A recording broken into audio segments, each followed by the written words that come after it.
Hello there, I'm Black Bright News. These are the headlines for BBC News. And it says, what are the rules around the police giving out suspects' nationality? Now, this comes about the time, hold on, let me just find something quickly. Okay, this comes about the time when those two Afghan asylum seekers raped the 12-year-old girl in Warwickshire. So what Nigel Farage is saying is that it's a cover-up when the police do not disclose the nationality straight off. And it was also the situation where that Southport guy, even though he was under 18 at the time, they disclosed his nationality. And what they're saying, it should be disclosed all the time. My argument is after doing some research, to find that the prison population, 81.7% of the prison population are white British, 4% are black, 9.3% are Asian or Asian British, and 2.9% they're anomalies. Does that mean that they're saying there's 87,900 in England and Wales, people in prison? All of those would be suspects or they've actually committed the crime. Does that mean every one of those white British suspects, as they were at the time, should be named and shamed?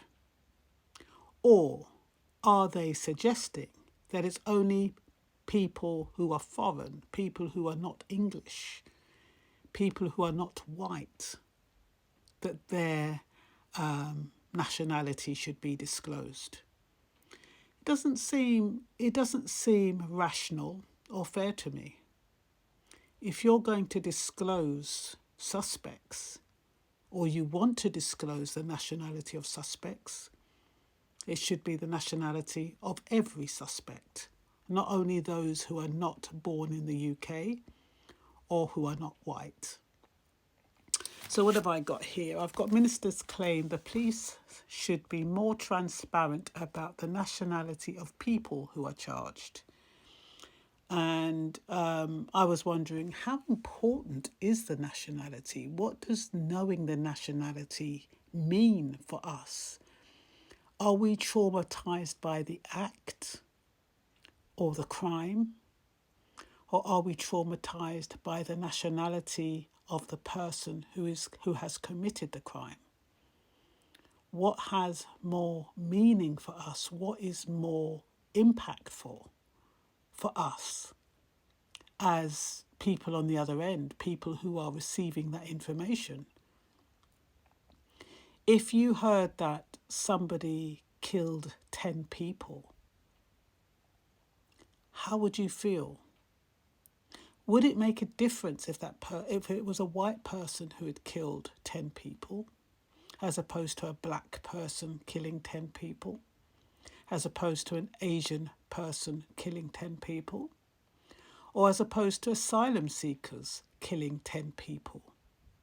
What is it about those dynamics that make a difference and make the way you view the same incident differently depending on who's committed it? Because this is what this news item is suggesting. It's suggesting that depending on who's committed the crime determines how that crime should be viewed and who should be outed because of that crime. And that's why we see anytime, and that's why the image we have of crime is slanted, because we're not told about the 87% of white British people who commit crimes. What we are what is brought to our attention is the 4% of black people who commit crimes, because they are the ones we see. They are the ones that are plastered over the newspaper or on the television screens, or the Asians or the Afghans or the asylum seekers. They're the ones that we see because they're foreign. but it doesn't give us a true reflection of what is happening in our country. It doesn't give us a true reflection of who's committing the worst crimes. We're only put on notice of those people who are not English. And how does that make us feel? Do we feel any safer?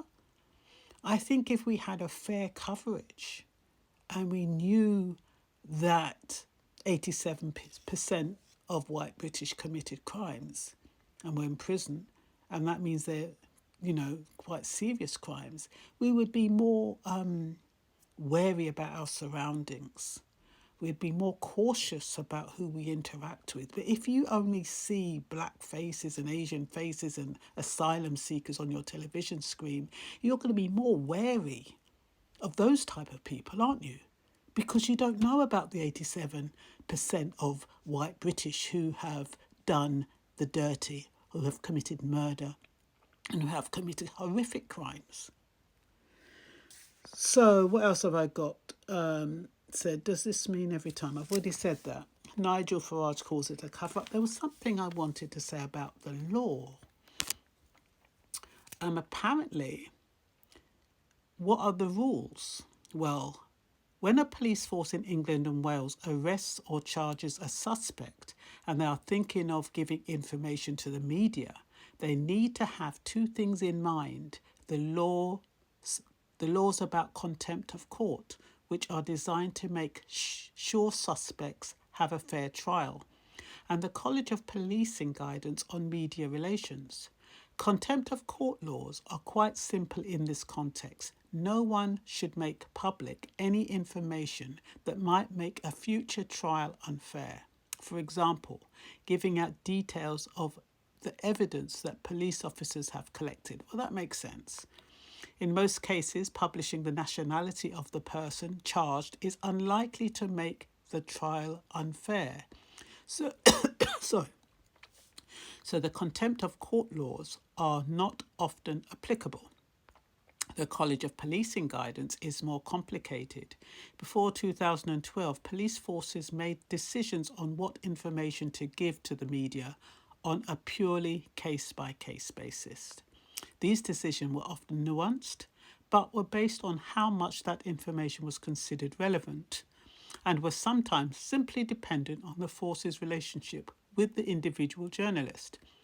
But after Lord Leveson's published his report into the ethics of the press in 2012, police forces became much more cautious about information they released. This culminated in the College of Policing guidance on media relations, which says that if someone is arrested but not yet charged, police should only give the suspect's gender and age.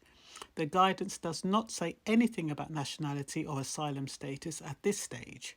Once a suspect has been charged, the guidance says police can give out information such as name, the date of birth, and the address of the suspect. Again, nationality and asylum status are not mentioned, but the guidance says the media are aware of automatic reporting restrictions and it is their responsibility to follow them. Any information permitted under restrictions should be released upon charge, including the following: name, date, birth, address, details of charge, and date of court appearance. So there is nothing in the guidance giving information about the nationality, asylum status, or even ethnicity of someone who has been charged. But there is nothing that specifically mentions them either.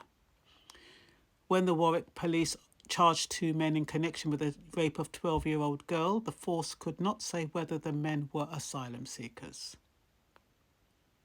Once someone is charged with an offence, we follow national guidance. This guidance does not include sharing ethnicity or immigration status. So there's, you've got that if you want to read up on it. I just thought it was an interesting topic. And yeah, I'm reporting Sunday from my bedroom and just sharing the news with you. Or my opinion on the news, not the news. And that's all for now. You take care now and have a good day, and your opinion would be appreciated. Bye-bye.